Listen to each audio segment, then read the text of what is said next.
All right, I'm here with Emily Scott Robinson. How are you doing? I am doing great today. I'm at home in Colorado, and we got like a foot of snow last night. You did. We did. It was dumping, as they like to say. I don't know if I've ever heard the phrase dumping used anywhere outside of Colorado Yeah. or ski towns, but I had never encountered that phrase because I grew up in North Carolina. But it was dumping all last night and this morning, and now the skies are blue and it's a beautiful day. So, yeah. Typical Colorado. Yes. Usually if someone says we got dumped on, it's not a good thing, but I know. Yes. I know what you're talking about. You know. Now, are you originally from Colorado, Andy? Yes. Well, I was born in Houston, but moved to Colorado when I was 2. My parents were still in the same house, so I call myself a native. I think I'm allowed to. Yeah. You absolutely are. You're way, yeah, you are. Listen, the Texas thing, that was just an outlier. Yep, that was just another thing. Yeah. But that's so you're not just in Colorado either. You're way out in Ouray, which for people that might not know where Ouray is, you could say it's near Telluride, I guess, Yes. or would be the town that everybody not from Colorado knows. Yes. But so you love it out there? I mean, it's way out. It's way out there. It is so far away from everything, and I love it. You know, when I meet people and tell them I live in Colorado, they immediately go, I have a friend who lives in Denver. How far are you from Denver? And I'm like, I'm 7 hours from Denver with bathroom breaks. Yeah, right. You know, and enclosures and floods and snowstorms and who knows, you know. It's just very adventurous to live in Colorado. And I do usually tell people, so Ouray is a small little town of about 1,700 people. Right. And we are just over on the north side of the mountains from Telluride. So as the crow flies, we're super close, but it's an hour-long drive. I first moved to Telluride in 2011, and I lived on and off in Telluride for a really long time. And then moved down, decamped to the next county over to Ridgway, which is just down the road. It's sort of like our sister town. It's another small town down the road, but in the same county. And then got the chance actually this fall to apply for an affordable housing development to buy a home. And we closed in November, right before Thanksgiving, and moved out of our rental. And my impossible dream of being a songwriter and a homeowner came true. So That's awesome. I'm kind of like, cool, I'm good now. I got everything I need. That's awesome. That's awesome. It's wonderful. And I know in Ouray is not cheap if you're just buying a house somewhere in Ouray. Exactly. The mountain towns are. Yeah, to give people an idea of the free market. I mean, especially if you're of our generation. I'm a kind of dead in the middle of the millennial generation. I'm 38. So for us, housing has always been this thing that felt right on the edge of unattainable. Right. Just with like rents and buying and graduating college, I did in the very middle of the recession and the housing bubble bursting. All of that said, I was just looking on Zillow the other day just for fun because I do that sometimes. And there's like a really like kind of old fixer-upper that's 2-bed, 2-bath in Ouray on the free market, listed for like $850,000. You know, and we paid around half of that for our home, and it's a beautiful new home in a little neighborhood with a bunch of other working class families, middle class families really, and. It was built by a nonprofit called Rural Homes that decided they saw the housing crisis happening, especially kind of in communities on the Western Slope. And they decided to build neighborhoods of about 15 to 20 units that are really well built, well insulated, energy efficient.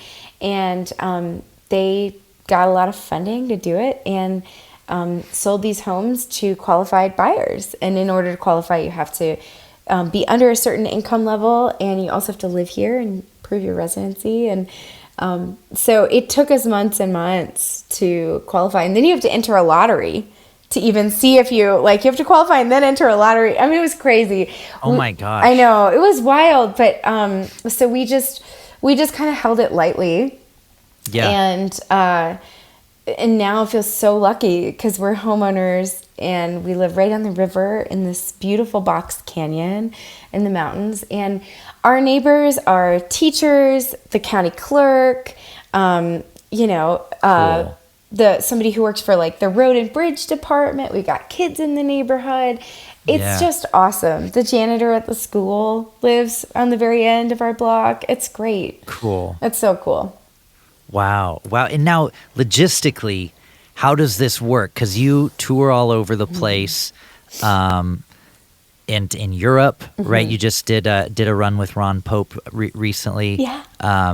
So when you go do stuff like that, do you fly out of Montrose? Do you just make the 7-hour drive? How does that work logistically? And, have you ever had a situation where you're trying to tour somewhere in January and you get dumped on and you have to cancel a show or something? Oh my gosh.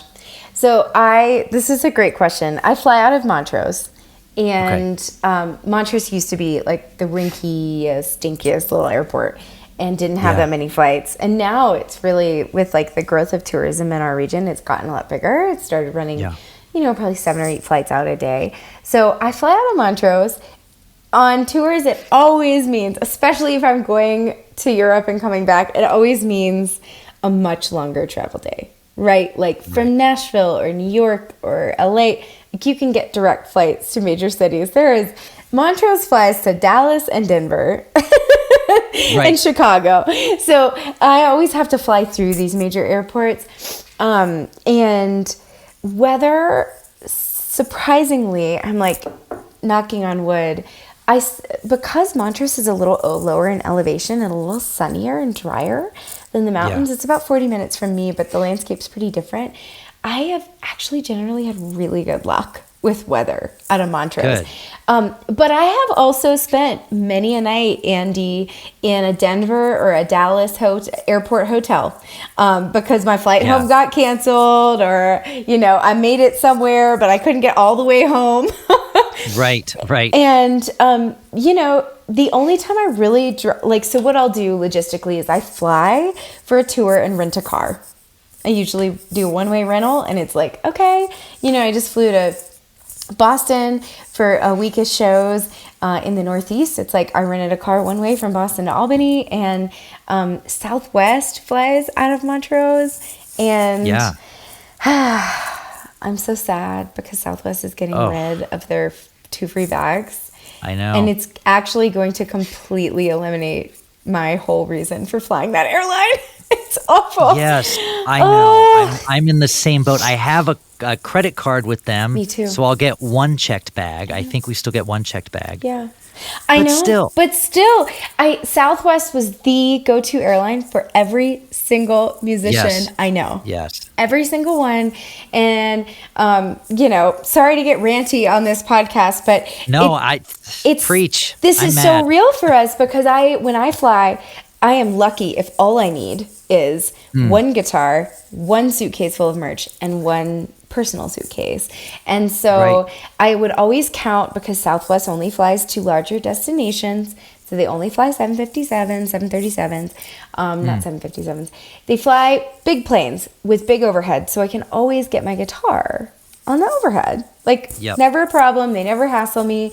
And then I can always check both bags for free. And the other thing that I love that was only going to last for another 6 or 8 weeks is that I could change my flights the day of. So a lot of times I would fly to Nashville for work stuff, and I relied on the Southwest flexibility because sometimes I'd be in town and it'd be oh, hey, actually this one person just cleared their calendar for a co-write. Can you stay an extra day?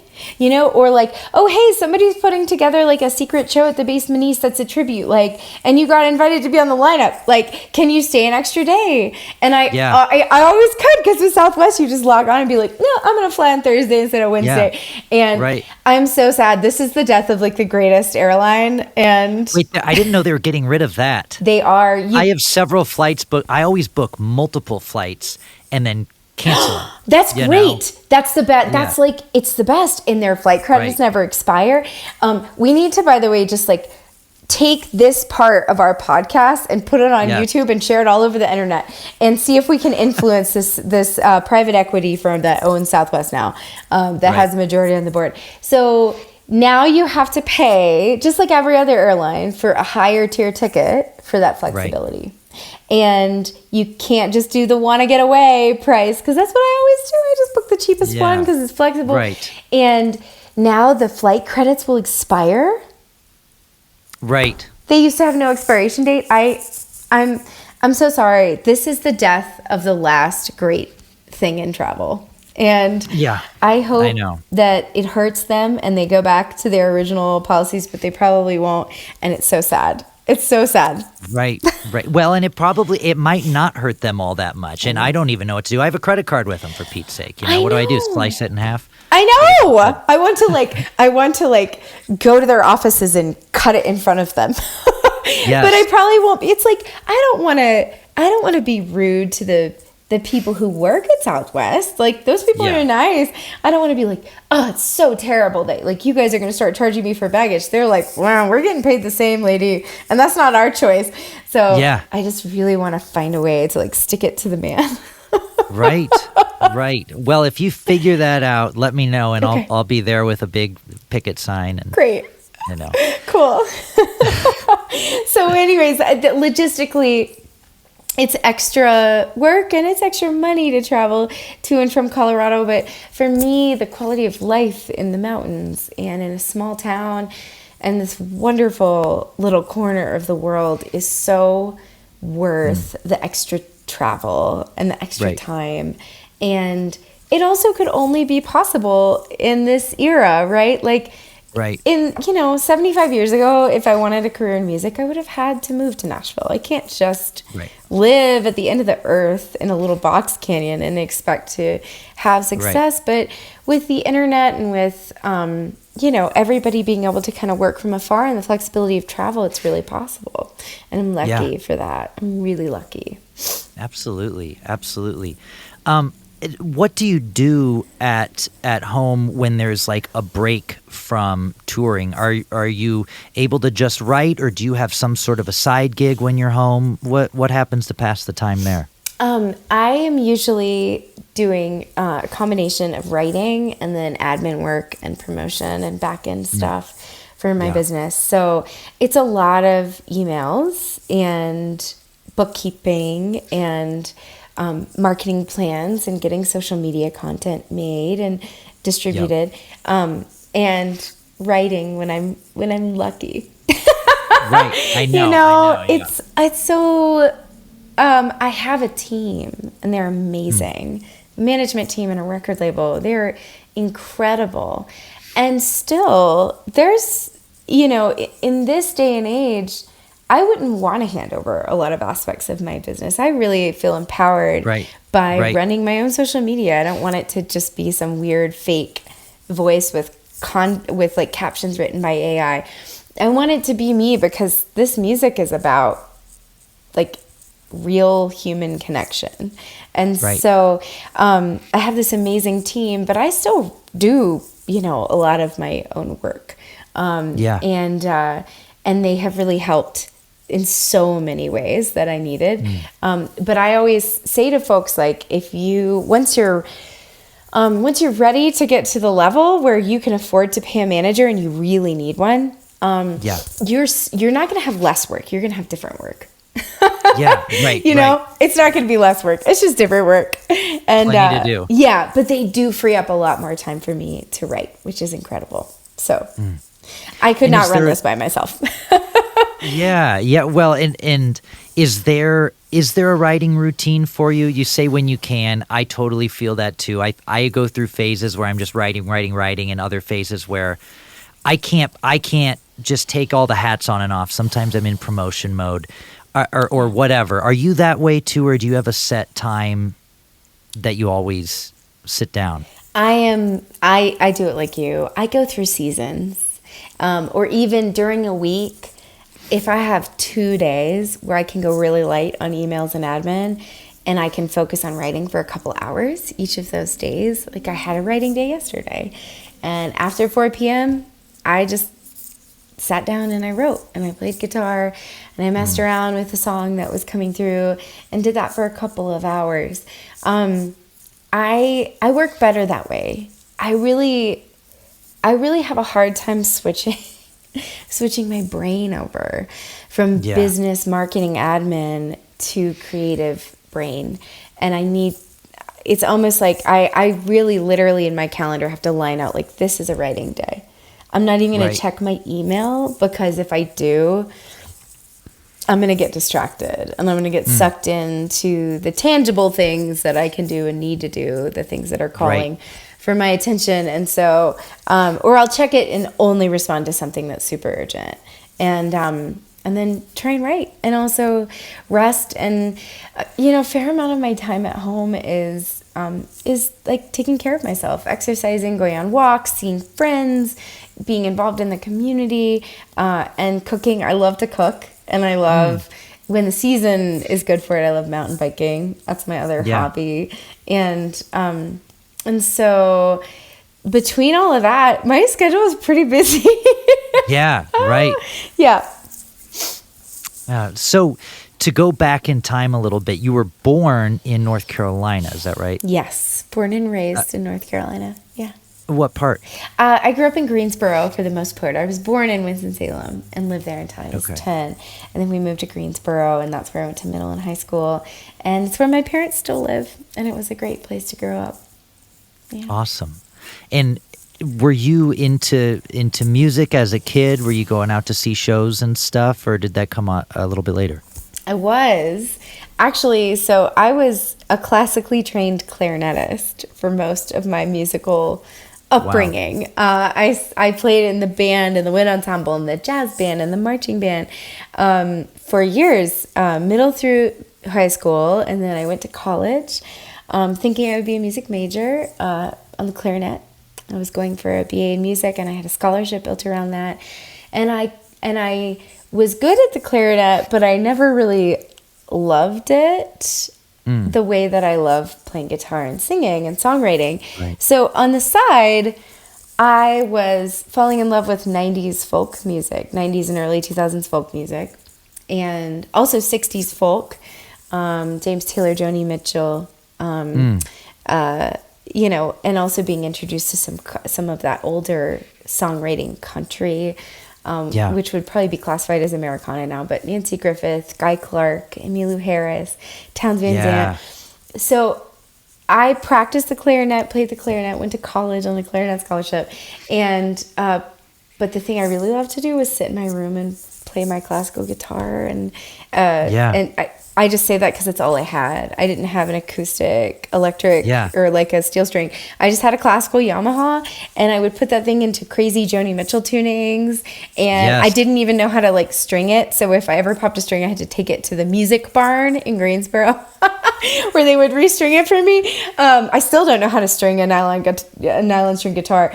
And but I taught myself on this old Yamaha how to play guitar and how to play Indigo Girls songs and Dar Williams and Ani DeFranco and Nancy Griffith, and so that's like what I did on my own, just because I loved it. And I got to college. I went to Furman University in Greenville, South Carolina, which is a little private liberal arts college, and I hated being a music major. I hated it so much. It was so hard, and it was so exhausting, and it involved so much more work than every other major, it seemed to me, because you go to college, you're a music major, and they're like, okay, great. you take your classes, but you also have to go to recital, and you also have to go to clarinet choir, and you also have to take lessons, and you also have to perform in this many ensembles, and it is like so time intensive. It's a ton of classes. It's a ton of classes. Yeah. On top of that, they don't tell you to practice 2 hours a day. They simply expect it. Yeah. And I was like, I looked around and I was like, wait, y'all are practicing 2 hours a day on top of everything?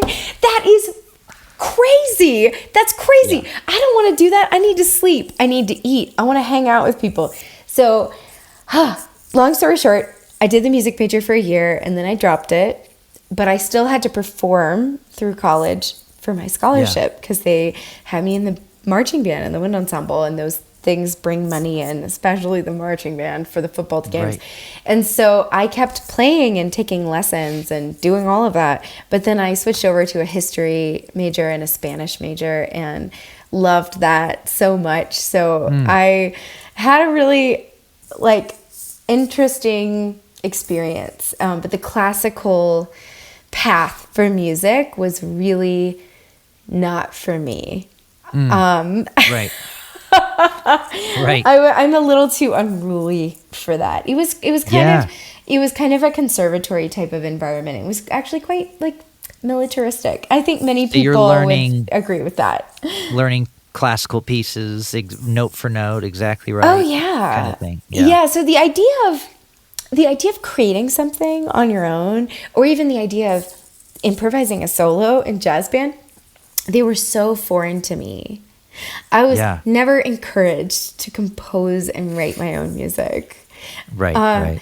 And there is something really valuable about learning a canon of music for your instrument. I mean, learning all these Mozart concertos and Mendelssohn pieces and for the clarinet, I think that's wonderful. And there's not really a pathway to doing that in the music world. It's sort of like you just come on out swinging with your guitar and your songs. Yeah, right. I mean, I learned by learning these songs that I loved and playing covers and playing in bars and at open mics. But there are things I found very valuable about a classical training, very valuable, that I use every single day of my life. My ear, the ability to transpose.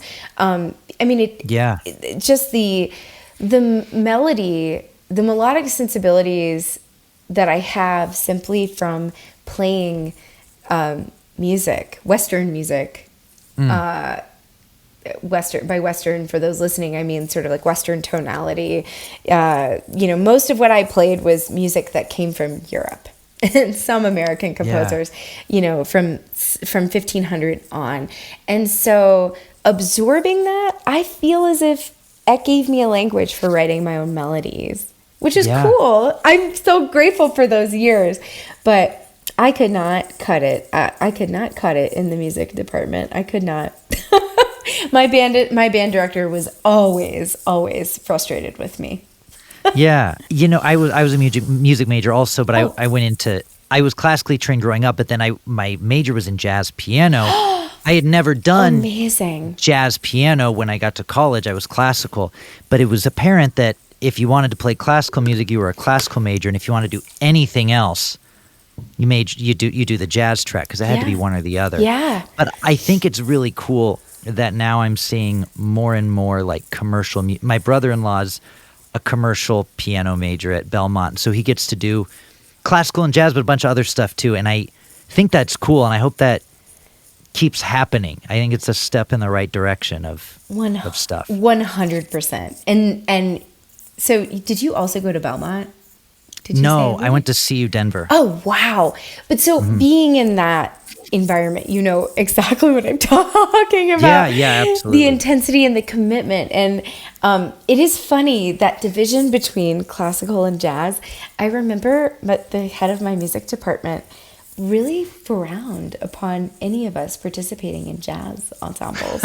I mean, this was not that long ago. This was 2006. I mean, it's just crazy, but I just remember him, if you were a woodwind player, a clarinetist, you would typically play the saxophone in the jazz band if you joined. Right. And I did that in high school and I loved it. And he was, the music director was like, well, I can't keep you from participating in jazz band if you want to, but it will destroy your embouchure. And it was like, oh my God. Whoa, dude. Okay. The devil's music. This is music. And jazz is so creative and so out of the box tonally in so many ways that that's so cool that you majored in jazz piano. It was fun. Yeah. It was fun, but I know what you mean. I had some friends in the classical department too, and it was just like learning pieces. And, there was a lot, I'm sure there was a ton of value in that, but that's so funny that you're doing that. And now, do you still play the clarinet? Do you ever like throw it on some of your songs? I don't really throw it on any of my songs. I still have my clarinet. It's in my closet, 20 feet away from me. It's a beautiful French wooden clarinet. And I feel a little guilty hanging on to an instrument that I do not play. And I've actually tried to find, I'm looking for a student who is a really promising clarinetist who can't otherwise afford like a $4,000 clarinet to just give it to. I am not really good enough anymore to throw. I would have to like work my chops back up. Work it back up. And I tried pulling it out. I don't know. Every once in a while, I pull it out every couple of years. And I'm like, oh, wow, my embouchure, for people who don't know, it's a French word for like the shape of your mouth when you play. My embouchure is completely shot. I have not really played seriously in years. And I would love for a student. So if there are any listeners out there who know where I could give this clarinet, I would love to give it away. Even though it means a lot to me, I feel it's a little criminal to hang on to it when somebody could really love it and use it. It's a beautiful, beautiful instrument. Yeah. That's awesome. Yeah. That's really awesome. And so did you finish school at Furman in Spanish and history? Mm-hmm. Like a double major or? Double major. And I came out fairly fluent in Spanish, and I had a Latin American studies concentration. And I went, for 6 months, I lived in El Salvador after I graduated college. That's where I became genuinely fluent. Because you can sort of be quote unquote fluent or proficient with a Spanish major, but I was very proficient with literary critique. But then I get to El Salvador and I couldn't really check out very well at the grocery store. It was like practical Spanish.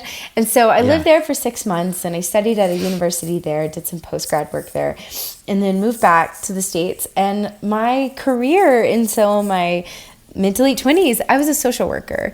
And I worked in a couple different fields. I used my fluency in Spanish to get a job at a domestic violence and sexual assault resource center in Telluride. And that's what brought me to Telluride. And I worked as our primary Spanish-speaking advocate for a couple of years. Now, was there any other reason for Telluride, or is that at first, or was that just where the job was? That's where the job was. I was looking. You would have gone anywhere. I mean, I was looking for ski towns in Colorado. Okay. And I was, so you got it narrowed down a little. Yeah. I was looking for just like cool mountain towns. And I had lived for a short stint of time right after college, before I went to El Salvador. I'd lived in Alamosa. I was an AmeriCorps volunteer there for a little while, and I'd fallen in love with Colorado, and I really wanted to come back, but I needed a job. And so I was checking out the classifieds in all these different towns that I'd heard of and never been to. I'd never been to Telluride before I moved there. Yeah. And it was great. I loved it the moment I got there. I was like, I am in Wonderland. This is amazing. So that's what took me there, and I worked in that job for a couple of years, and after that, I pieced together some more employment in speaking Spanish with my Spanish fluency as I was starting to do music for a career and transitioning. And now I know you've talked about going to song school in Lyons, and that really kind of opening you up to the idea of doing this and making a career of it. Was there a period of time when you were doing the social work where you had totally put the music aside and didn't think that you were going to keep pursuing that in any sort of way? Yeah. I remember a moment very clearly. I was doing my job in Telluride. I really liked my job a lot. It was intense. Yeah. It was hard. I started to experience burnout after about a year. But I was doing my job, and for extra money, because Telluride is expensive to live in, I was playing these gigs at a bar in town out on their porch for happy hour in the summer. Cool. And I would play these 2 to 3 hour gigs for like $75 and a free dinner and a drink. And that was like pretty decent for me. But I got so bored by it. I didn't realize I was bored, but now I look back and I'm like, you were just bored. You weren't doing something interesting or challenging. And I remember maybe my third or fourth time in a couple months, like schlepping all my sound gear, sound checking, like playing in the beating sun, sweating through my clothes, trying to hassle the owner for the check. She would like never pay us on the day of the show. She'd always be like, oh, come back in a week and I'll give it to you, which was really annoying. And, and I just remember having this thought, maybe I'm not meant to do this anymore. Maybe I'm not meant to sing. Maybe I'm just done with this. This is not fun for me. And that was like kind of a weird moment for me. Only a month or two later, I went to song school in Lyons. And for people who don't know, song school is put on by Planet Bluegrass, which is the organization that runs Telluride Bluegrass Festival, but also runs Rocky Mountain Folk Festival, and then, oh God, what's the bluegrass? Rocky Grass? Rocky Grass, yeah. And they also run Rocky Grass, and they have this beautiful property on the river in Lyons. And every year they have what's called a song school, and it's a 4-day songwriting school. You can go and take classes in songwriting, performance, singing, like vocal classes, the music business, how to book yourself, how to market yourself. Like, it's a beautiful community and it's a beautiful experience. And it was, it fills up every year. It sells out. And my friend Rhonda, who'd been going for years, messaged me and she goes, hey, there was a cancellation. You should come to this thing. And I was like, okay, I'm feeling kind of burned out by music. What the heck? So I went. It was the summer of 2013. Oh my God. It was the summer of 2013. And I was like, it was such a revelation for me. I had never felt so much like I belonged. Like I'd found people who experienced the world the same way I did, who loved the songwriting the way I did. And I had never taken a songwriting class, so I didn't think I was good at songwriting, but I just hadn't really learned much. And so I like took a beginner songwriting class, and I had the most incredible week. It was so inspiring and wonderful. And I came back and I was completely changed. And I thought, okay, wow, I actually think I might need to do this. I have no idea how I'll do it. I have no idea, but I kind of think I have something and I have to like try this out. Yeah. That was it was less than 12 years ago. That's crazy to me. Wow. Yeah. And then you did that. Was this, just to piece this together as I was listening to other podcasts and things, was this about the time where you and your partner at the time saved up money for a couple years and then bought an RV? Yes. Yeah. And then because you just wanted to go do it. So you just started touring, right? Yes, completely. So from then on, my partner at the time, and we're not married anymore, but his name is Bruce. It's like Bruce without the B. He's Bulgarian. And we are still really good friends. And so when I talk about this part of my life, I don't want to erase him from it, because having a supportive partner who was willing to do this with me made it possible. And he was such a big part of that. And so I came back from that retreat, and he looked at me and he was like, I have never seen you like this before. You are so lit up. you have to do this. Like, we have to figure out how we can do this. So a year later, we left Telluride. We saved up money. We traveled a little bit for our honeymoon. And then when we came back to the States and we moved to Chattanooga. And the reasoning behind that was that he's a rock climber. And I was like, my family's in the South, and we wanted to live somewhere affordable. Because Telluride, the big thing with Telluride is it's at the end of the earth, and it's impossible to live there without working a million jobs. So nobody can afford rent. So there was no breathing room financially to be able to say, I'm going to work part-time and then start doing music. So we moved to Chat. And also the reasoning behind it was, if I moved to Nashville before I was ready, if I even came to Nashville before I was ready, I would just be crushed by insecurity. And I would have been 100%. So we moved to Chat. I started working part-time at the hospital as a Spanish interpreter, medical interpreter. And that was a really cool job. But he worked full-time, and then we agreed I was going to work part-time, a couple days a week, and then start recording my own songs, writing new songs, entering songwriting competitions and like open mic shootouts, and getting gigs at like local restaurants and bars.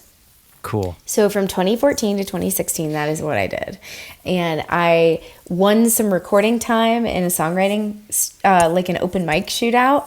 They gave me 8 hours of recording time and at like a little studio out in the country.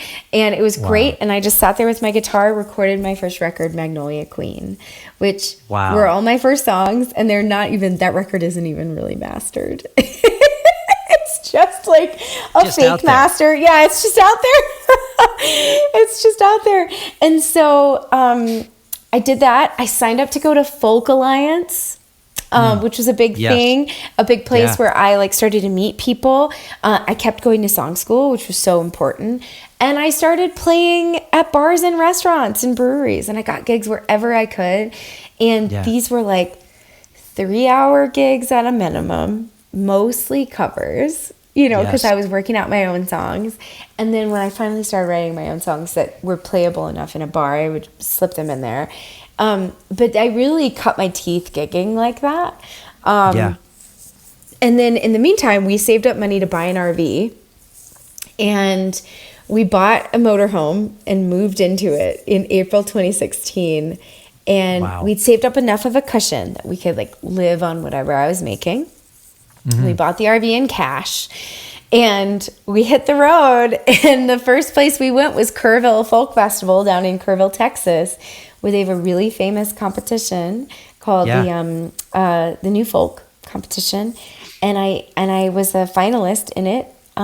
Went down there, parked our RV, hung out in the hill country for 2 weeks, and I was one of the 6 winners of the New Folk competition. Cool. And it was just crazy. It was such a beautiful, crazy time, and it was so exciting. And like, I started to play for people who were totally my audience. Particularly, there is such a love and respect for the tradition and craft of songwriting in Texas. And around Austin and the hill country in particular. And so people they loved my songwriting. And then, Ruth and I took off, and we lived in the RV for 4 years. Wow. While I built my touring career, like brick by brick, from house concerts in people's backyards and like coffee shops to any venue that would have me, to triple bills in major cities where you make no money. And I kickstarted my first album, my first full-length album, Traveling Mercies. I did that in 2018, and that is really where things started to pick up for me. And I started to really gain support and had enough of a budget to pay to make a record and to market it and release it. And is that's the record that Oh Boy Records first picked up? Is that right? No, so I think they listened to it. Okay. I could actually ask. I think they knew about me. And one of the reasons they knew about me is that I was showing up on a bunch of year-end lists with that record right next to Kelsey Walden, who was on oboe and is still on oboe, and who is a contemporary of mine and is an amazing songwriter and country singer.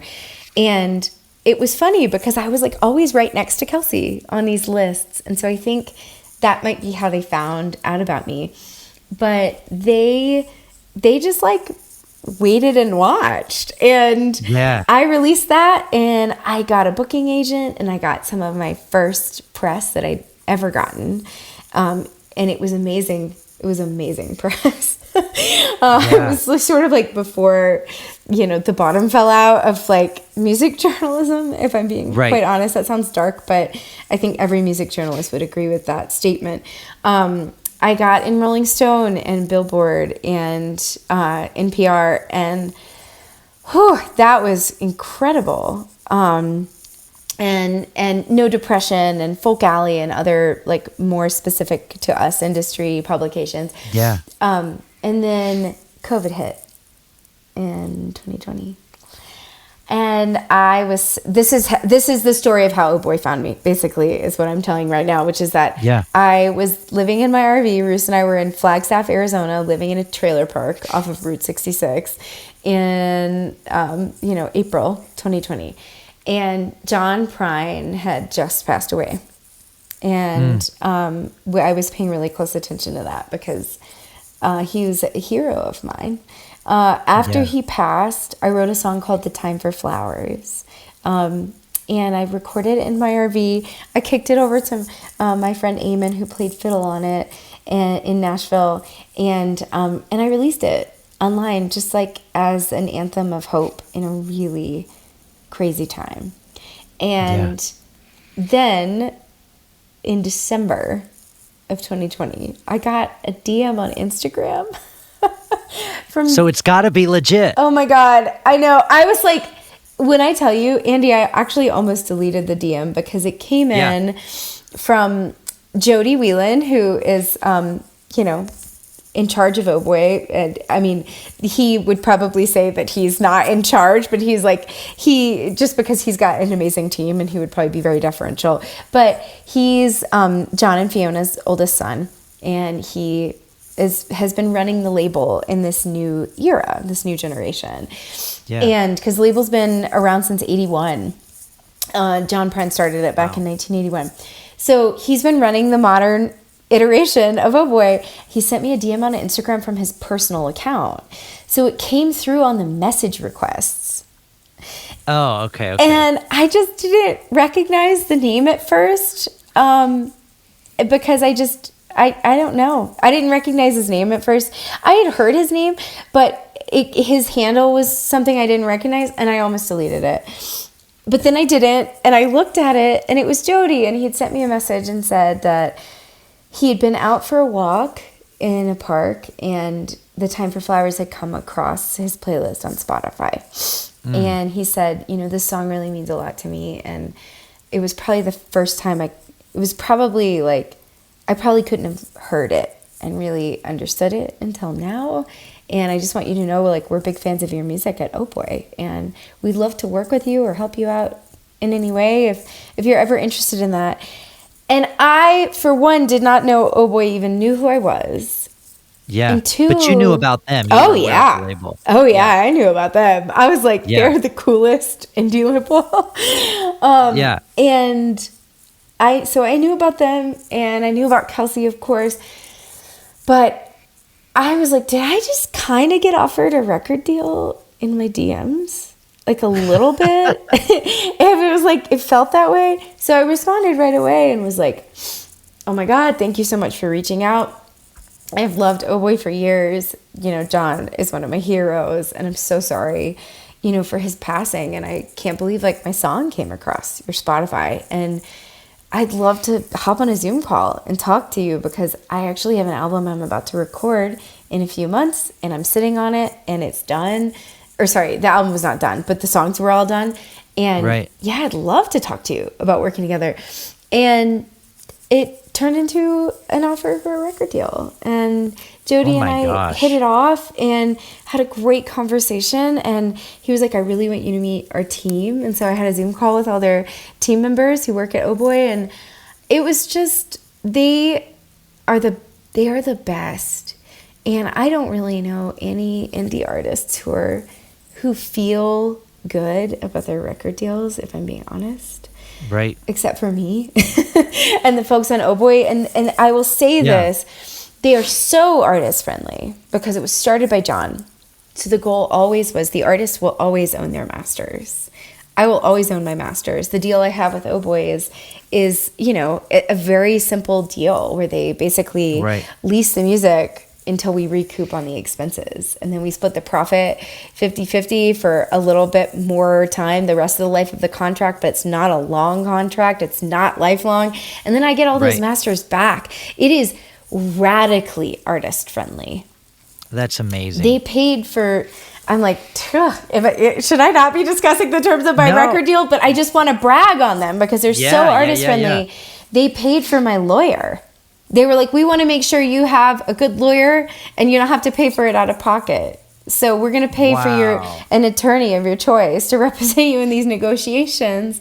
So I've never heard of that, Andy, and they were so great. No. And so even the negotiations were started off in a really good place. The deal they sent over was so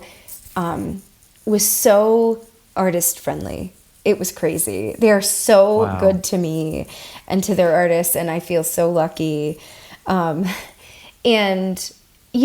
it's not lost on me that John Prine's music makes it possible for me for them to pay for me to make my album, right? Like, my music doesn't make the kind of money that John's does, and that his catalog of like nearly 50 years will make. And so it's like thanks to John and his family and their generosity that I can say, hey, I'm ready to make a new record. And they go, great, let's figure out a budget. Who do you want to work with? Where do you want to go? What producer would you like? And, they give really fair, really good budgets. And it's nice. I believe in the music business that like,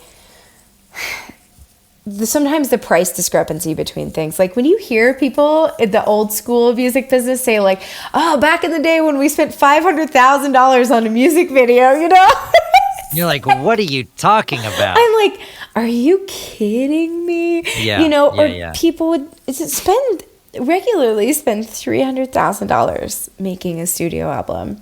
Right. That is so crazy.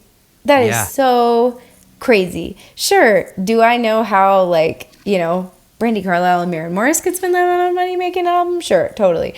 But I'm a folk singer. Right. So that is to say that you don't have to spend crazy money to make an incredible record. And one of the reasons I like Oh Boy and trust our team is that people are generally on the same page about budgets and the value of things. And I sometimes don't have a lot of trust when I see people or agencies or artists throwing around crazy money for stuff, because I go, this isn't sustainable. Right. And I just think sustainability is really important, and financial prudence is very important.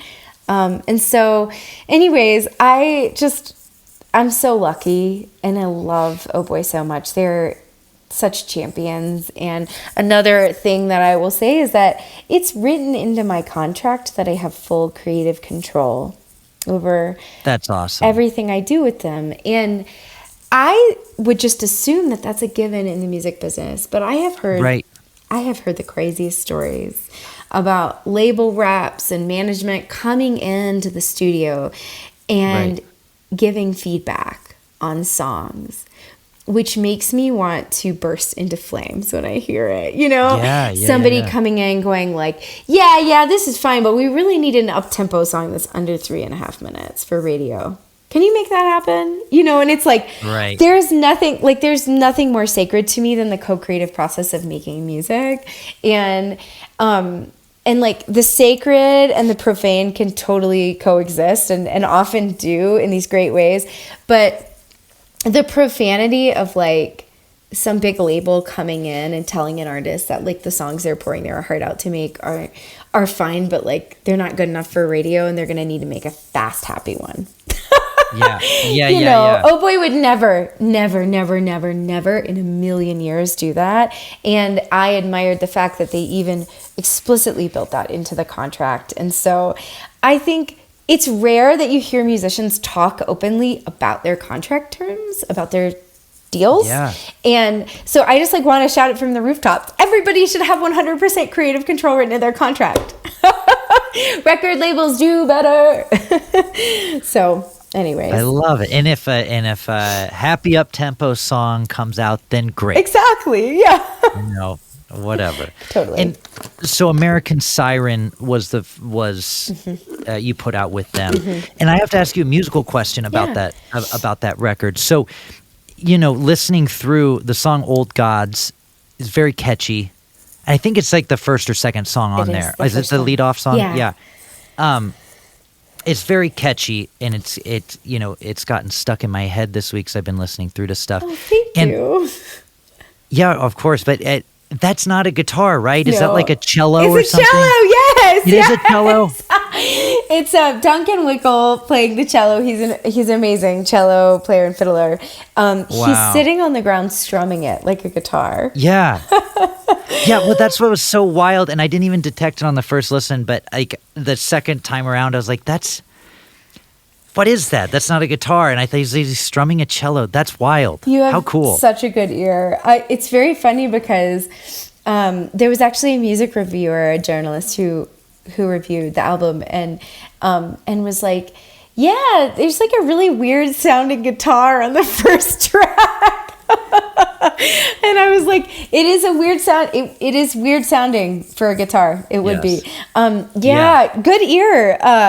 It's, we tried to get creative with it. I'd written it in an open tuning on the guitar, but there's so much strummy on my songs. It's like strummy. Okay. I get a little tired of my own strumminess.